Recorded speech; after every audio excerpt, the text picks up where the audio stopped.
You're here, I'm here, because we care. Not just for today, but we care passionately for the future. We know that we only have the possibility of avoiding a looming climate catastrophe if people like us refuse to give up. The future of humanity is at stake.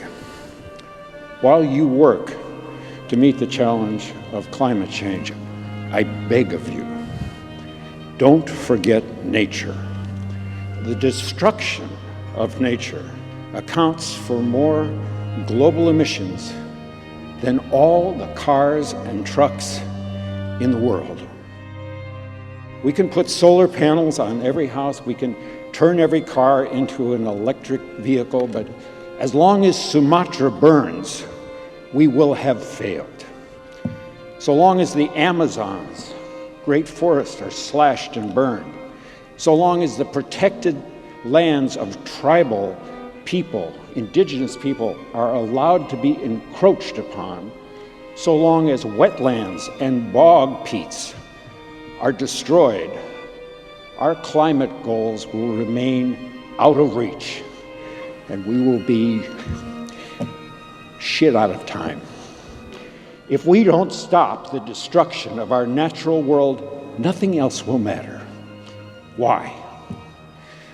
Because protecting and restoring forests, mangroves, wetlands, these huge, dense carbon sinks, represent at least 30% of what needs to be done to avoid catastrophic warming. It is, at this time, the only feasible solution for absorbing carbon on a global scale. Simply put, if we don't protect nature, we can't protect ourselves. This is what we need to do. We need to include nature in every corporate, state, and national climate goal. Put in place the plans, the timetables to meet those goals. Invest in mangroves and tropical forests in the same way invest in renewable energy. Work to end the destruction of these ecosystems. Commit to the effort in the next decade to secure them for the future. Pursue research in reforestation like we pursue research in carbon capture and storage. Set a goal to cut costs and increase scale dramatically. Empower indigenous communities to use their knowledge, their history, their imaginations, our science to save their heritage and their lands. Respect and ensure their rights. Stop, for God's sake, the denigration of science. Stop giving power to people who don't believe in science, or worse than that, pretend they don't believe in science for their own self-interest. They know who they are. We know who they are. We are all, rich or poor, powerful or powerless. We will all suffer the effects of climate change and ecosystem destruction, and we are facing what is quickly becoming the greatest moral crisis of our time, that those least responsible will bear the greatest costs. So never forget who you're fighting for.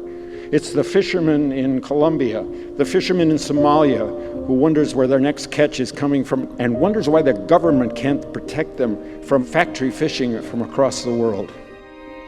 It's the mother in the Philippines who's worried that the next big storm is going to rip her infant out of her arms. People in California who are fleeing from unprecedented fires. People on the East Coast are facing the worst storms in recorded history. It's our own country, our own community, our own families. This is the core truth.